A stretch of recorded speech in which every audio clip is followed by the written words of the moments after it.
오늘 본문의 문맥적인 특징은 교회에 대한 공격이 박해가 시작되는 본문이라는 점이고, 또 오늘 본문의 핵심은 그러함에도 그 속에서 교회가 지녔고 붙잡은 것이 무엇이었는가 하는 점입니다.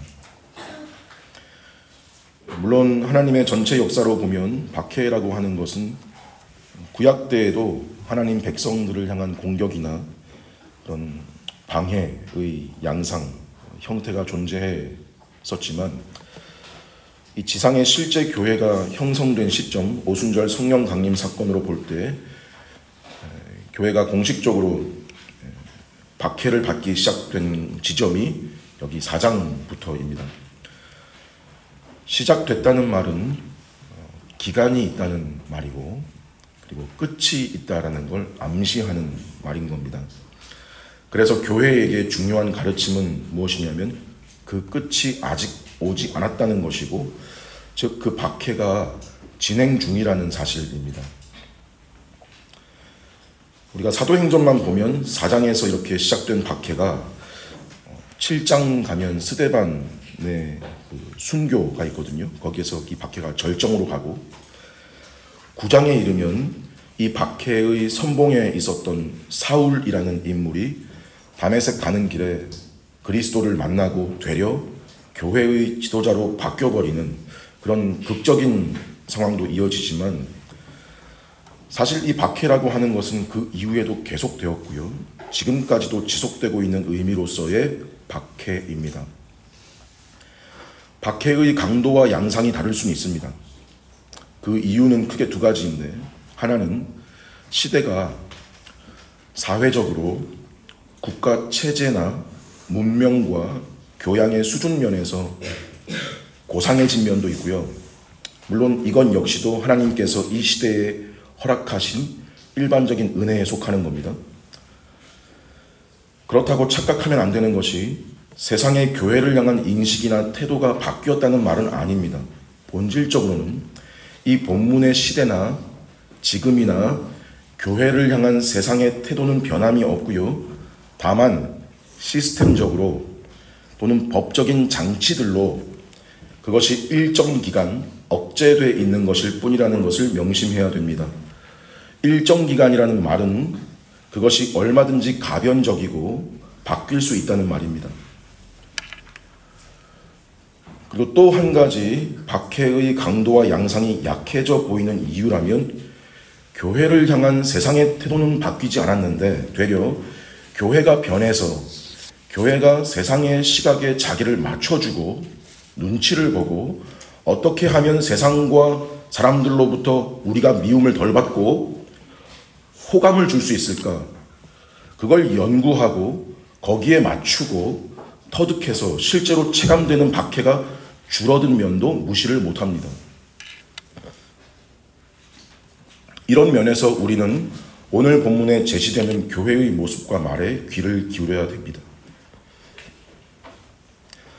박해는 총, 칼 이런 걸로 우리를 위협해야 박해가 아니라, 그 기본 근원은 교회를 향한 세상의 시각과 태도의 문제이고, 그 세상 속에서 살아가는 우리가 내가 잘못해서 당하는 그런 결과로서의 고난이나 고통이 아니라 우리가 교회로서, 성도로서 이 땅을 살아감에 있어서 부딪히고 또 겪게 되는 그런 우리를 향한 모든 시각과 대우가 다 박해의 영역에 들어가는 겁니다. 여차하면 손가락질하고 여차하면 우리에게 덮어 씌울 준비태세가 되어 있는 곳이 우리가 살고 있는 이 세상 현실입니다. 그런 세상의 시각과 태도를 한마디로 표현한 말이 2절에 보니까 제일 끝에 나오는 말, 싫어하여입니다. 싫어하는 주체가 누구냐면 제사장들, 성전 맡은 자, 사두개인들이라고 소개되어 있는데, 이 사람들 불과 몇 주 전입니다. 몇 주 전에 예수를 붙잡아서 넘겨주고 십자가에 죽게 했던 장본인들입니다.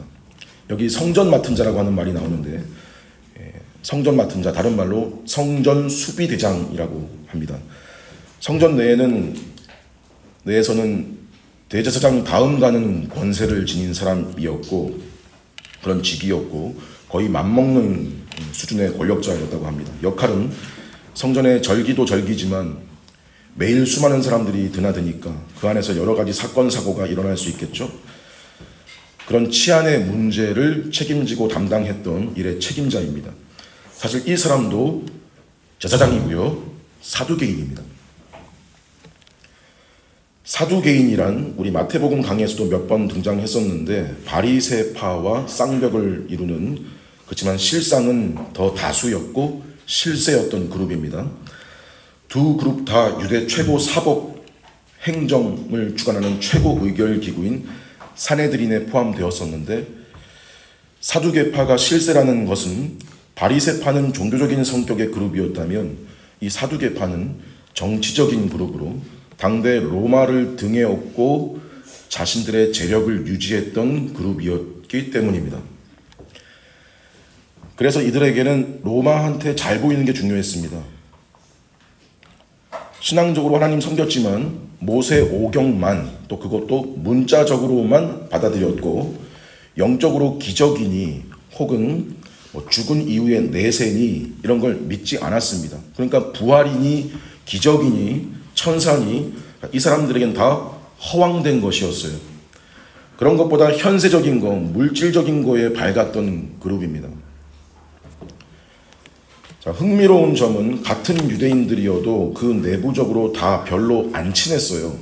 별로 안 친하고 앙숙 같고 원수 같은, 서로 견제하고 그런 관계들인데, 희한하게 한 가지 일에는 하나가 되고 같은 목소리를 내었습니다. 무슨 일이었냐면 바로 예수를 잡아서 죽이는 일이었습니다. 그건 이 박해라는 거의 일반적인 특징들 중 하나이기도 합니다. 지들끼리는 싸우다가 멱살 잡든 손가락질하든 그러다가 교회 욕하는 일에는 다 한 친구가 되고 하나가 되어버립니다. 오늘 본문도 이 사람들이 함께 등장할 만했던 것이 지금 베드로와 요한이 놀라운 기적을 일으키고 솔로몬 행각에서 가르치고 있는데 수많은 인파가 거기 몰려든 거죠. 단지 사람 숫자가 문제가 아니었고요. 그 전하는 가르침의 내용이 몇 주 전에 십자가형으로 죽은 사람을 추종하는 내용으로, 십자가에 죽었는데 부활했고 하늘로 올라갔고 지금도 통치한다. 우리가 그거의 증인이다. 그러는데 그 모인 현장의 민중의 분위기가 심상치 않은 겁니다. 여기 싫어했다라는 말은 사두개인이라는 그룹이 단지 부활을 말하는 게 싫어서만은 아니고, 혹 이 일로 백성들에게서 동요가 일어나고 밀란이라도 일어난다면 로마가 개입하게 되고, 그러면 자신들의 기득권에 지장이 생기는 까닭입니다. 이게 생각해보면 흥미로운 것이, 이 사람들한테는 애초에 예수라는 인물이 메시아냐 아니냐가 별로 안 중요했어요.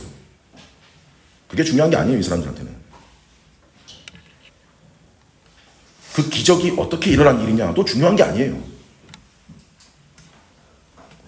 그저 자신들의 입지와 저들을 이대로 뒀다가는 그 파급력이 더 미칠 것이고, 그 때문에 받게 될 불이익이 더 중요한 사람들. 이런 사람들, 여러분, 이쪽에서 보면 이쪽 사람이고 저쪽에서 보면 저쪽 사람이에요. 하나님 믿는 사람들 입장에서 보면 이 사람들 믿는 사람들이에요. 당연하죠. 종교 지도자들이잖아요. 세상에서 보면 세상과 별 다를 게 없는, 더하면 더했지 똑같은 인간들이에요. 자, 이런 사람들에 대해 근데 성경이 하는 말은요, 이겁니다. 너희의 아비는 마귀다. 눈먼 인도자여, 회칠한 무덤 같은 자들이라. 겉과 속이 다른 위선자들이다.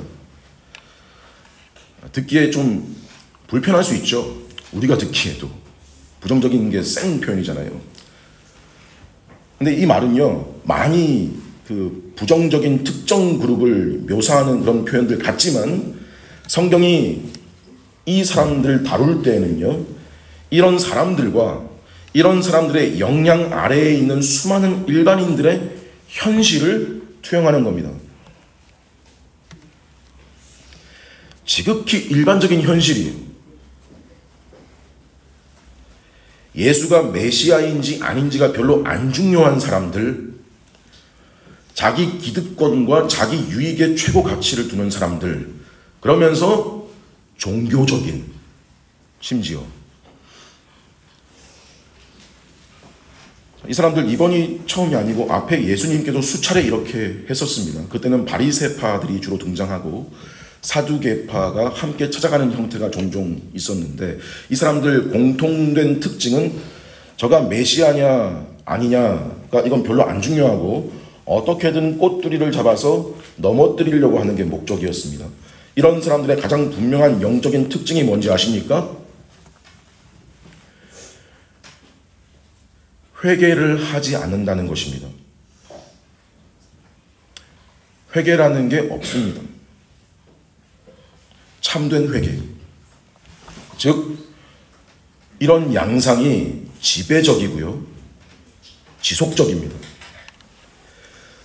그 인생의 전체 시간표를 봤을 때 현 시점에서는 그 사람이 나중에 회개를 할 사람인지 안 할 사람인지를 모를 일이지만, 분명히 여러분 현실에 구원받지 못하고 자기 생을 마감하는 수많은 인생들은 회개를 하지 않은 사람들입니다.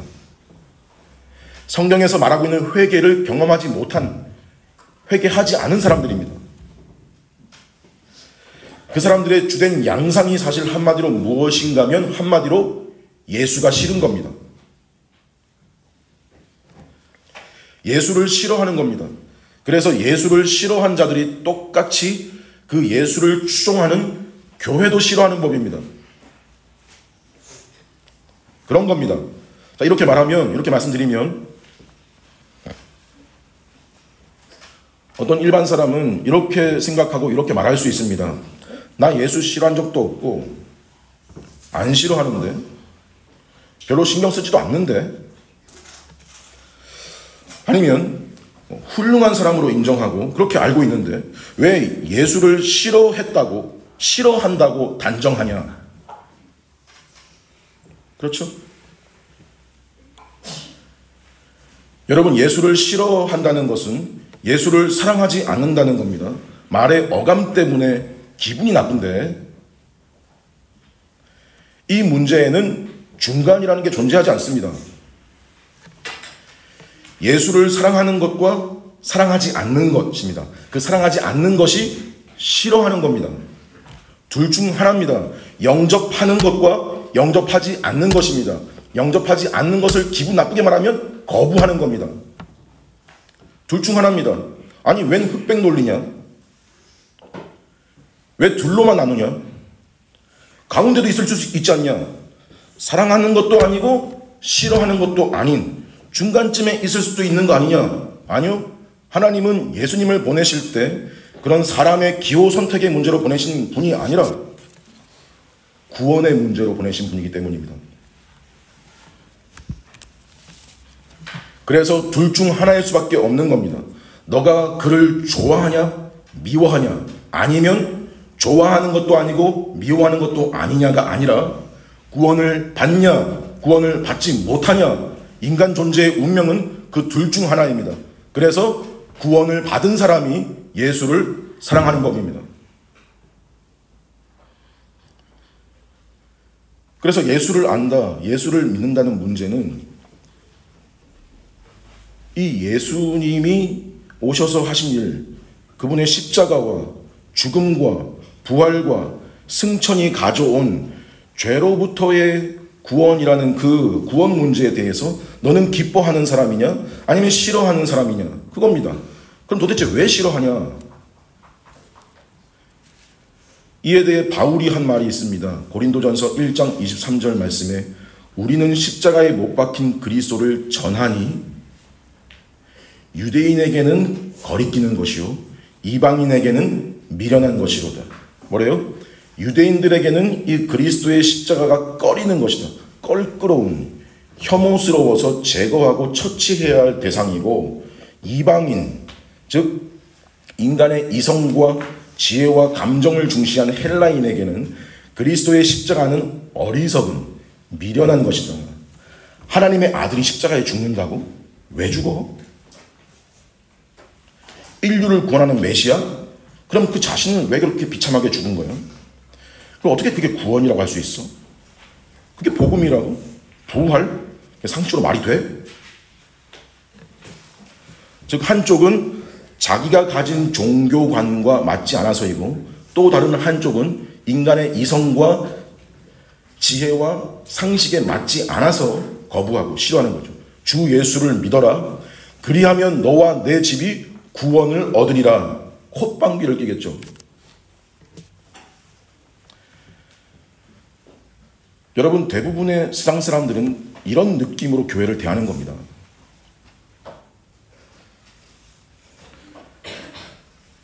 너나 믿고 천국 가세요. 이게 현실이죠. 그러니 여러분, 이런 상황에 여기에 더불어서 자기 기득권, 자기 밥벌이에 지장을 주고 어떤 자기 영역에 약간의 손해를 끼치는 것 같기라도 한다면 얼마나 싫겠어요. 또 그런 소리가 스치고 들리기라도 한다면 정말 짜증나게 싫은 거예요.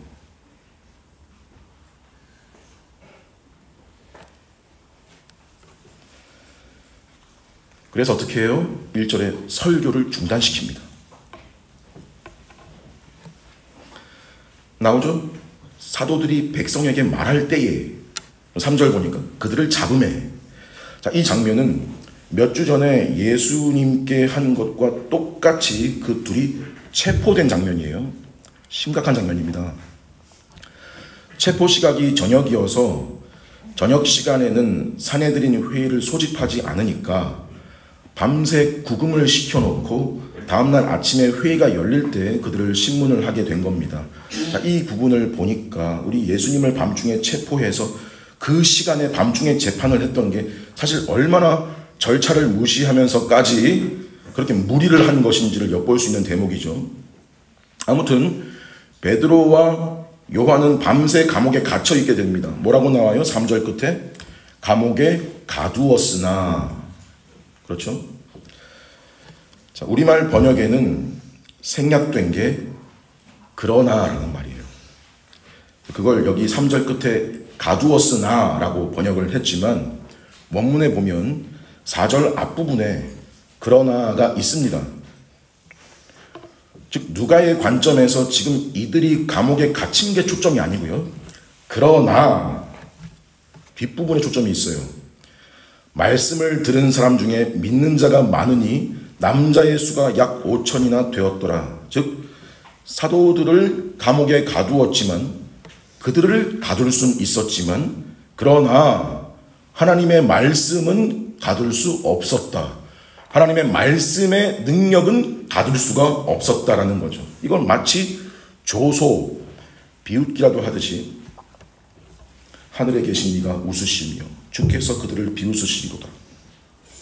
그것같이 교회의 박해가 시작되는데, 그래서 감옥에 가두는데 말씀은 영향력을 끼쳐서 그 결실이 일어나기를 폭발적으로 마치 100배, 60배, 30배 그 100배의 그 결실까지는 대적이 박해가 막을 수 없었다는 것. 자, 이때만이 아니라 앞으로의 교회사의 양상을, 역사의 양상을 이 한 장면에 보여주려고 한 의도인 겁니다. 다음날 아침에 사내들인이 소집됩니다. 5절 관리들, 장로들, 서기관들이 모였는데 대제사장 안나스와 가야바와 요한과 알렉산더와 및 대제사장의 문중이 다 참여했답니다. 여기 관리들이라고 하는 것은 당시 대제사장이었던 가야바와 전임 제사장들, 그리고 앞에 소개된 성전 맡은 자와 사두개인들인데, 사실 이 관리 대부분이요 사두개파 사람들이었습니다. 사내들인 안에서 다수였고 가장 영향력 있는 그룹들이었어요, 이 관리들이.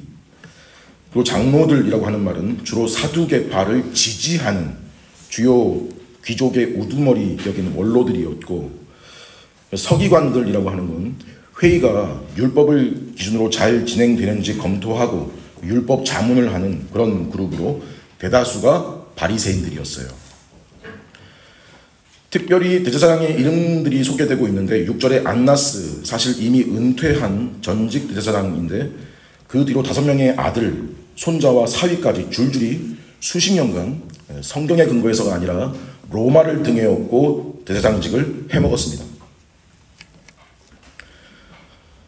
당시 현직 대제사장 가야바가 안나스의 사위였고요. 여기 요한이니 알렉산더니 즉 누가 되든지 결국 다 집안 사람들이니까 이 전체 집안 사람들을 가리켜서 대제사장의 문중이라고 한 겁니다. 누가가 이런 이름들까지 지금 구체적으로 제시를 하게 된 것은 그야말로 살아있는 권력이라는 거죠. 살아있는 권력을 보여주려는 의도입니다. 당시 유대인들의 배경에서 어마어마한 사람들이고 종교, 입법, 사법, 행정을 다 장악한 최고 기구에 사형 집행 빼고는 다 할 수 있는 식민지배 중인데도 불과 몇 주 전에 자신들의 주님도 이 자리에 서졌다가 사형 선고를 받았고 빌라도 법정으로 넘겨지게 된 거였죠. 사형 집행하려고. 그래서 일반적으로 여기 앞에 사내들인 앞에 선다는 건 오면 안 되는 곳에 온 거예요. 특히나 예수의 제자로서는 심각하게 위험한 상황입니다. 근데 그런 권력자들이 이들을 신문한다면서 던진 공식 질문이 뭐냐면요. 정확하게 한 가지를 물어요. 7절입니다. 너희가 무슨 권세와 누구의 이름으로 이 일을 행하였느냐.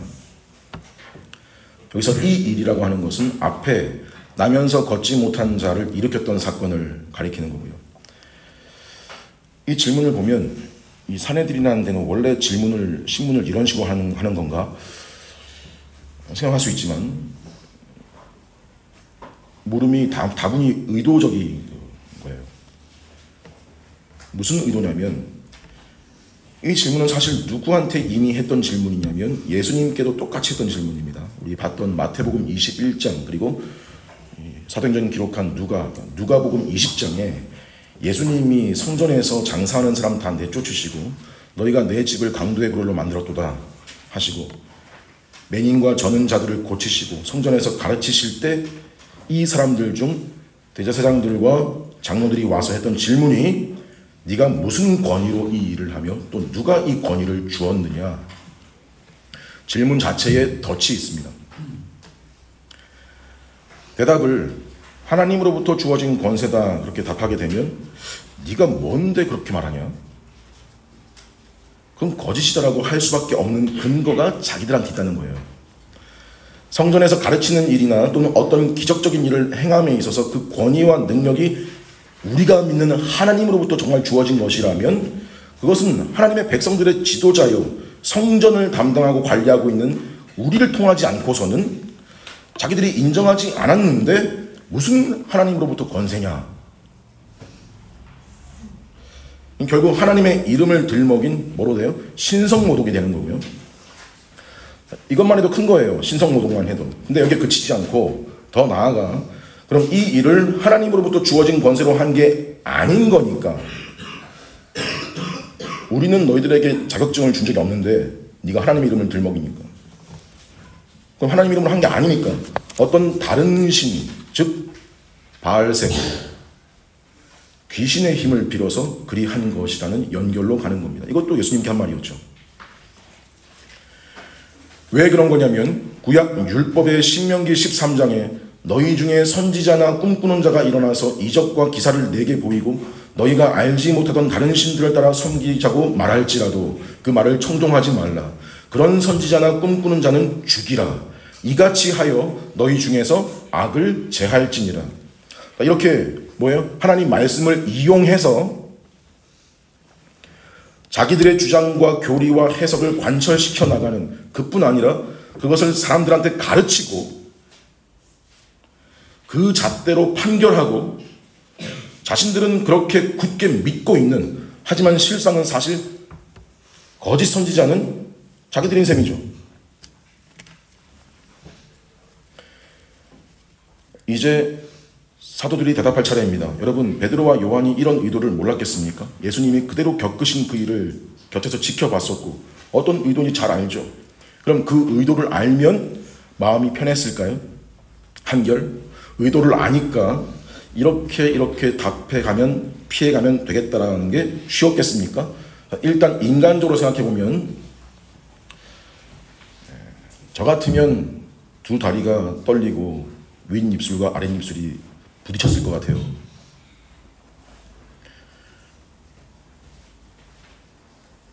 이 상황은 일단 쫄려요. 안 떨리고 배기겠습니까? 할 수 있다고 생각드는 분 계십니까? 나는 할 수 있을 것 같은데. 강심장이십니까?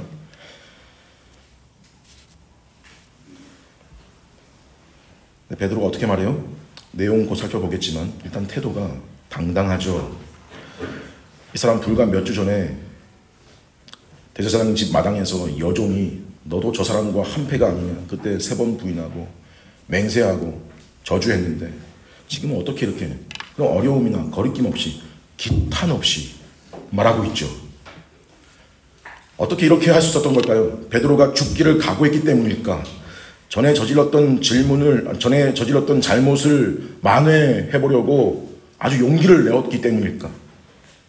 아니면 내일 신문에 무슨 질문이 나올지 예상 질문 뽑아서 요한과 밤중에 연습했던 걸까? 사전 대비를 철저히 했기 때문일까? 아니죠. 그 답은 8절에 베드로가 성령이 충만하여, 이게 답이죠. 자, 이 말 앞에 8절 제일 앞에 이에라는 말은 그때, 이때라는 상황, 시간 부사입니다. 무슨 말이냐면 공회원들이 이 두 사람을 압박하는 그런 상황에 그렇게 그 질문을 던진 그 순간 그때 성령님께서 베드로에게 강하게 역사하셨다는 말입니다. 왜? 사람으로서는 감당할 수 없는 일임을 아셨기 때문에.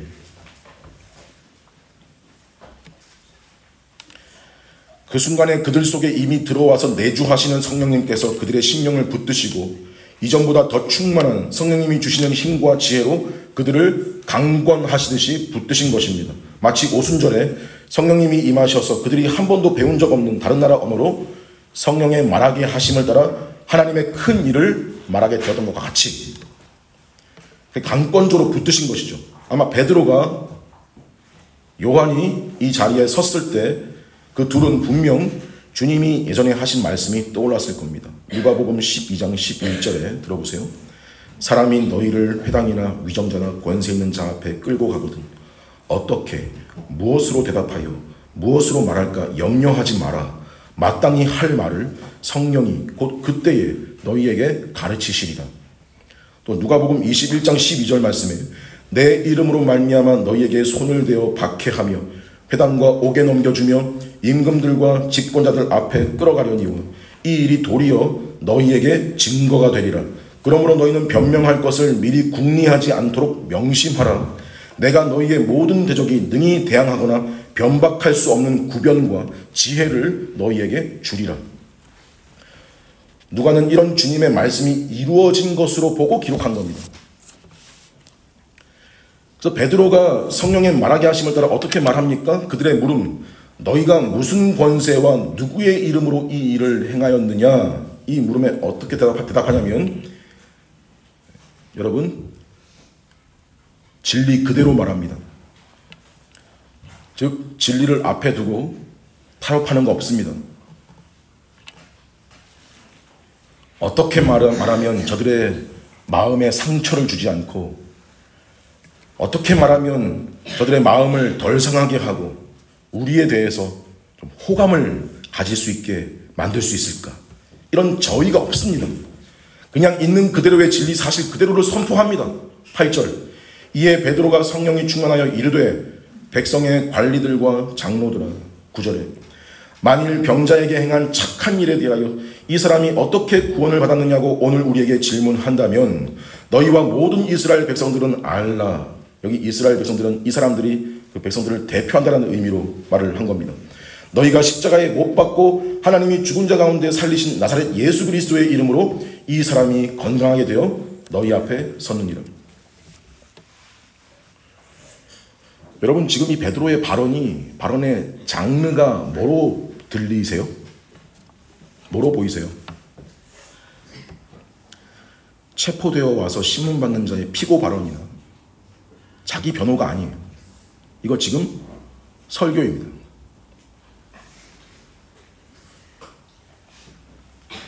앞에 2장과 3장에서 했던 두 편의 설교의 핵심을 여기 사내들인에서 그대로 반복하고 있죠. 흥미로운 점은 베드로가 질문을 어떻게 재진술시키냐면 9절 말씀 보세요. 만일 당신들이 묻는 것이 이 병자에게 행한 착한 일이 어떻게 된 일인 건지, 즉 이 사람이 어떻게 구원을 받은 거냐고 묻는 것이라면 내가 대답해 드리겠소. 재밌는 부분이 그 일을 착한 일이라고 규명을 하고 있죠. 이거예요. 우리가 지금 여러분들에게 체포돼서 신문 받고 있는 게 우리가 한 착한 일 때문이죠. 이런 말입니다. 왜 착한 일이냐? 나면서부터 40년 동안 걸어보지 못했는데 완전히 나아서 걷고 뛰게 되었으니까 얼마나 기쁘고 축하하고 감사할 일입니까? 그것도 베드로는 그 안진뱅이가 건강하게 정상으로 회복된 일을 뭐라고 표현했냐면 구원으로 표현을 합니다. 원문으로 보면 이중 의미인데 온전하게 낫게 되었다, 치료되었다 이런 의미도 되고 또 구원의 의미도 내포합니다. 그럴 것이 그 사람이 단순히 걷고 뛰는 회복만 강조된 게 아니라 낫자마자 기뻐 뛰며 성전에 뛰어 들어가서 하나님을 찬미한 것에서 그 사람이 육신만 치료된 것이 아니고 그 영혼의 회복, 즉 구원이 주어진 것이고 결정적으로 그래서 이 일이 어떻게 누구의 권위로 된 일이냐? 바로 이 자리에서 당신들 앞에서 불과 몇 주 전에 여러분이 십자가에 못 박아 죽이기로 결의한 그 예수, 그분을 하나님이 죽은 자 가운데 살리심으로 그분이 과연 하나님의 아들이시고 그리스도이심을 입증하셨다. 그 나사렛 예수 그리스도의 이름으로 이 나면서부터 안진뱅이였던 자가 나음을 입은 것이다. 그래서 이렇게 건강하게 되어서 여러분 앞에 서 있는 것이다.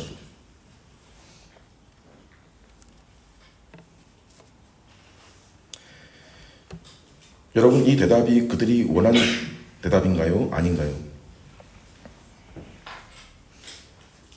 아이러니인데 듣기 싫어하는 대답이지만 또 한편으로는 원하는 답이 나왔죠. 잡아 죽이려면. 사내들이는 어쩌면 이 베드로와 요한의 입에서 우리가 하나님의 권위로 그렇게 했다는 답변을 기대했는지도 모릅니다. 그러면 신성모독이니까. 근데 답변에 누구의 이름이 나오냐면 예수의 이름이 나옵니다. 다음 주에 보겠지만 놀라고 당황하죠. 그 이름을 너무 당당하게 담대하게 말하니까. 그리고 이어서 베드로는 예수님을 한 돌의 비유를 합니다. 시편 118편을 인용한 것인데요. 11절에 이 예수는 너희 건축자들의 버린 돌로서 집 모퉁이의 머릿돌이 되었느니라. 이 모퉁이돌, 머릿돌이란 여러분 유대 건축 방식에서 건물 전체의 구조를 벽과 벽을 지탱하고 전체를 연결해주는 토대가 되는 돌을 가리킵니다. 그러니까 이 모퉁이돌, 머릿돌을 건축물 지을 때 어떻게 놓고 시작하냐에 따라서 그 건물의 위치와 모양과 방향이 결정되는 겁니다. 근데 건축자가 그 벽을 세우는데 그 돌이 자기가 볼 때 적절치 못하다고 판단해서 그 돌을 버리게 되는 경우가 있는 거예요. 근데 또 그 버린 돌로 다른 어떤 건축자가 또 보기에는 그게 또 쓸만한 거예요. 그걸 가져다가 쓰는 경우가 있습니다. 자, 이런 배경을 염두한 겁니다. 예수님 자신을 돌로 빗대는 것은 성경 전체에서 써온 방식이에요. 가장 대표적인 게 구약 다니엘 2장에 느부갓네살의 꿈에 큰 신상을 향해 한 뜨인 돌이 날아와서 그것을 부수고 가루로 만들어서 큰 산을 이룬 것. 또 사복음서에서 베드로의 신앙 고백 뒤에 주님 말씀하시기를 내가 이 반석 위에 내 교회를 세우리니. 이 반석이 베드로의 신앙 고백을 가리키면서 동시에 그 근본은 그리스도를 전제하는 것을 우리는 압니다. 그리고 가장 직접적으로 이 시편 118편 인용을 예수님도 직접 인용하신 적이 있어요. 그게 어디냐면 바로 마태복음 21장과 누가복음 20장입니다. 그 권위 질문이 나왔던 같은 본문이에요. 예수님이 대제사장들과 장로들에게 포도원 농부 비유를 하십니다. 소작인들인 너희가 포도원 주인이 보내는 종들을 보낼 때마다 때려 죽였다. 그럼 마지막에는 아들도 죽여서 내다 버린 그 뒷부분에서 예수님이 똑같은 이 말씀하십니다. 너희가 성경에 건축자들이 버린 돌이 모퉁이 머릿돌이 되었다는 내용을 읽어본 일이 없느냐? 자, 베드로도 똑같이 이 말씀을 그 지점에서 인용을 한 겁니다. 이런 말인 거예요. 하나님의 나라를 세우라고 위임받은 지도자들인 너희들이, 이스라엘의 건축자들인 너희들이 그 돌을 보고 쓸모없다고 버렸다는 거예요. 근데 하나님이 너희가 버린 그 돌로 모퉁이 돌로 삼으시고 자신의 나라 건축을 시작하셨다는 거예요. 너희는 하나님이 지으려 하시는 집, 영적 성전인 교회에 대해서 이해하지도 않고 하려고 하지도 않았고 그저 너희가 원하는 집, 너희가 구상하는 집을 짓는데 혈안이 되어서 그거에 방해가 된다고 여겨 그 돌을 죽음으로 몰아넣은 것이다. 버려버린 거다. 십자가에 못 박은 것이다. 그렇지만 하나님이 그를 죽은 자 가운데 다시 살리셨다. 너희가 그런 자들이고 그분은 그런 분이시다.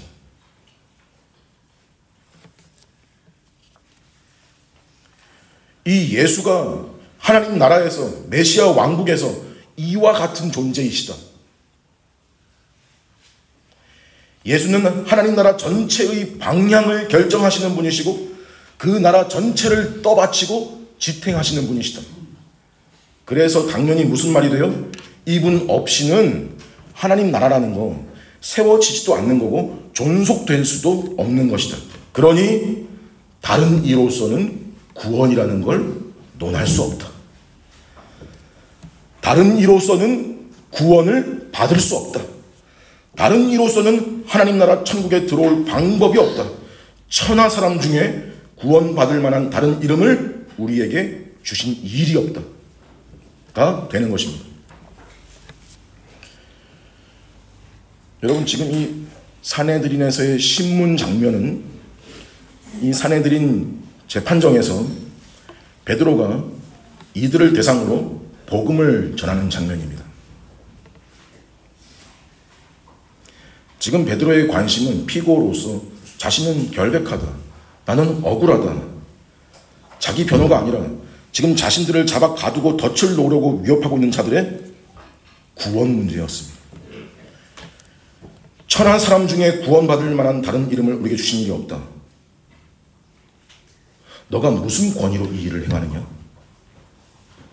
그 물음에 대한 대답일 뿐 아니라 모든 인생의 구원 문제에 대한 본질적인 해답으로 이 안진뱅이가 얻은 본질적인 구원이 다른 이름으로 안 된다. 이 사람뿐 아니라 그러니 너희가 구원받을 길도 이 예수의 이름뿐이라고 전한 것이죠. 여러분, 이들의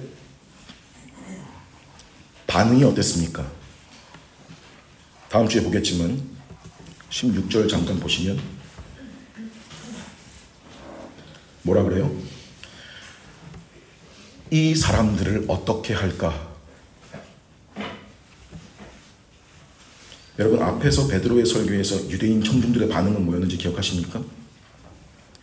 형제들아, 우리가 어찌할꼬?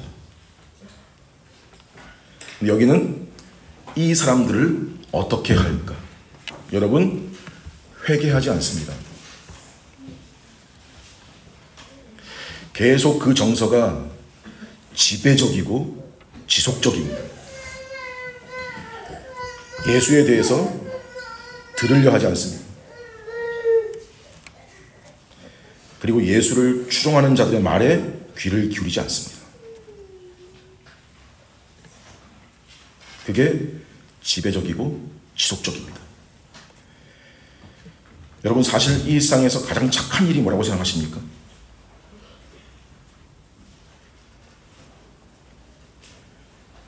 이 구원이라는 것을 위해서 예수님이 죽으시고 부활하신 그 예수님이 하신 일이 가장 착한 일 아닙니까?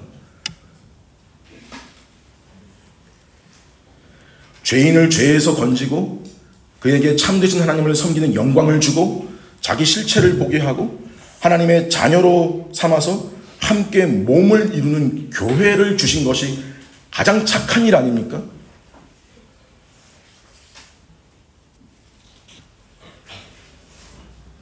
그래서 또 뭐가 착한 일입니까? 자연히 그분으로 말미암아 우리가 어찌할꼬 했던 회개한 자들이 이 그리스도를 있는 그대로 전하는 것, 그게 이 세상에서 일어나는 일들 중에 가장 착한 일입니다.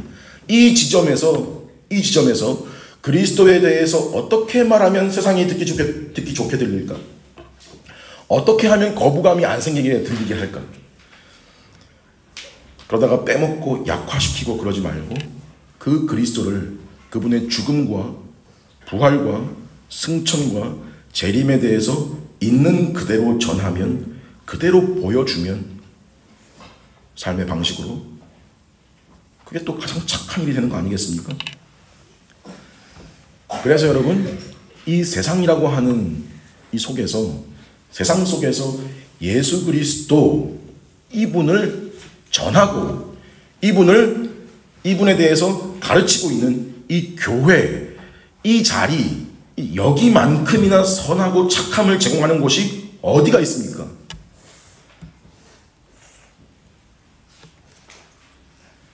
그런데 세상은 그걸 결코 착한 일이라고 생각하지 않습니다. 거리끼는 일이나 어리석은 일이라고 생각하죠. 되려 이렇게 요구한다고요. 너희 교회는 죄니 십자가니 부활이니 무슨 천국이니 지옥이니 사람 불편하게 하는 소리 이제 그만하고, 이 시대에 이 사회에 좀 보탬이 되는 일이나 좀 해라. 약한 사람 돕고 불우한 이웃들 좀 신경 쓰고 그런데 좀 신경 써라. 그럼 우리가 인정해 주겠다. 그럼 우리가 교회답다고 말해 주겠다. 이런 식이죠. 이게 지배적이고 지속적이에요. 물론 그런 구제, 그런 사회사업, 교회가 꼭 신경 쓰고 해야 할 일이지만 그게 본질이 아니잖아요.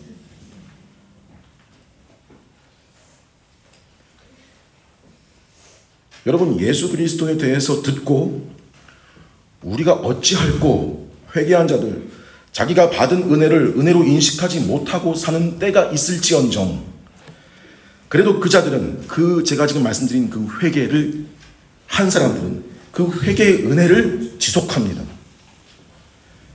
그리고 이 은혜를 다른 누군가와 함께 누립니다. 그게 무엇이냐면 에베소서 2장에 바울이 말하길 들어보세요. 너희는 사도들과 선지자들의 터 위에 세우심을 입은 자라. 그리스도 예수께서 친히 모퉁이 돌이 되셨느니라. 그 안에서 건물마다 서로 연결하여 주 안에서 성전이 되어가고 너희도 성령 안에서 하나님이 거하실 처소가 되기 위하여 그리스도 예수 안에서 함께 지어져 가느니라.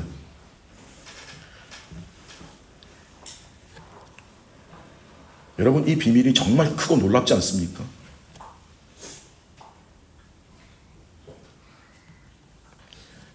바울뿐 아니라 지금 설교한 당사자인 베드로도 자기 서신서에 이렇게 말합니다.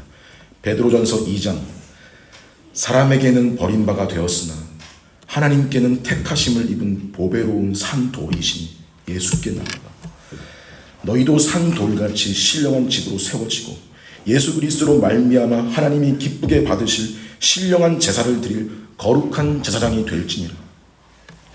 너희는 택하신 족속이요 왕같은 제사장들이요 거룩한 나라요 그의 소유된 백성이니 이는 너희를 어두운 데서 불러내어 그의 기이한 빛에 들어가게 하신 이의 아름다운 덕을, 착한 일을, 그분이 하신 그 착한 일을 선포하게 하려 하십니다.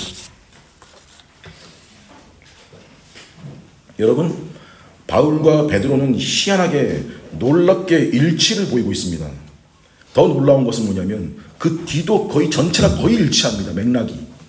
하는 말이 둘 다 멀리 보지 않고 뭔 사회구제 보지 않고 일단 교회에 관한 이야기를 하면서 그 안에서 겸손, 온유, 오래 참음, 서로 용납하고 마음을 같이 하고 서로 돌보아라 이런 이야기를 하면서 그리고 어디로 가요? 우리 너무 잘 아는 전개 아내들이요 남편들이요 자녀들아 아비들아 또 종들로서 상전들로서 먼저 어떻게 하는 건지 에베소 2장과 베드로전서 2장 뒷부분이 양상이 이렇게 비슷해요. 그게 말하자면 서로 연결되어 주 안에서 성전이 되어가는 것이고 거룩한 제사장으로 사는 모습이라는 거죠. 여러분과 제가 이런 사람일 때 그분의 아름다운 덕을 그분이 행하신 착한 일을 선포하는 일이 되죠. 이게 우리가 세상에 미치는 영향력, 착한 일이죠. 여기서도 뭐 세상에 영향력을 미친다 이렇게 말을 하면 뭐 거창하게 멀리 보는 습관 말고 믿지 않는 가족 여러분 일주일 삶 가운데 주로 같이 함께 보내는 직장 사람들 학생들 동료들 거래처 사람들 그들에게 하나님께 회개한 자의 자태를 드러내는 것 그것부터예요. 그게 되면서 하는 거예요. 이런 거 신경 쓰는 거 없이 멀리 내 손을 뻗어서 뭔가를 하려는 거 영적인 무책임이나 허세일 수 있다.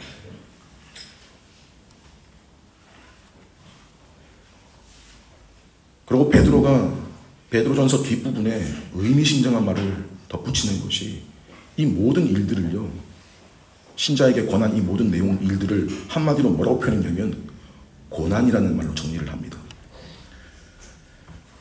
베드로전서 4장 13절에 또 너희가 열심으로 선을 행하면 착한 일을 행하면 누가 너희를 헤아리요 그러나 뭐예요? 해하는 일이 있다는 거죠. 착한 일을 하는데 누가 너희를 헤아리요?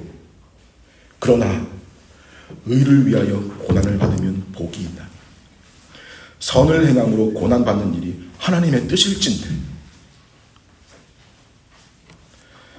그 4장 맨 마지막 절 19절에 베드로전서에 그러므로 하나님의 뜻대로 고난을 받는 자들은 또한 선을 행하는 가운데 그 영혼을 신실하신 창조주께 의탁할지어다. 그분께 너의 몸과 마음을 의지하여 맡길지어다.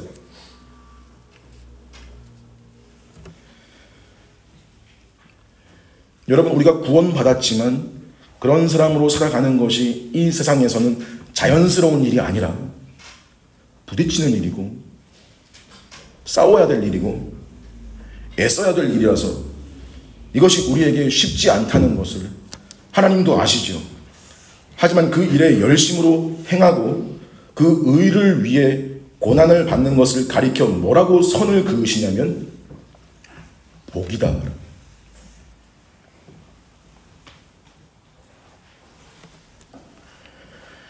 우리 생각에는 예수 믿는 내 현실에 우리 현실에 고통이 없는 게 복인 것 같고 하나님이 도와주니까 어려움 없으면 좋겠다. 그런 성향이 매우 짙은데 성경이 하는 말은 우리한테 어려움이 없다는 게 아니란 이 현실이 그게 아니고 어려움을 이길 힘을 주신다. 이걸 알고 누리는 게 중요합니다. 어려움은 항상 있다. 앞뒤 좌우에 사방에 깔려있다. 성도와 교회의 현실이 믿음에 서서 건강하게 자라려면 아무 일 안 생기고 아무 일 없는 게 아니고 박해와 공격과 때론 고난 이런 것들을 하나님 말씀으로 다루어내면서 감당해 가면서 성도와 교회도 자라가는 법이다. 문제가 안팎으로 늘 있다. 근데 그 일을 감당하게 하시는 신실하신 창조주께 의탁하면서 그 시련과 어려움을 이겨내는 것이 참된 교회와 참된 성도들의 경험이다. 이런 세상 가운데서 겪는 그들만의 경험이다.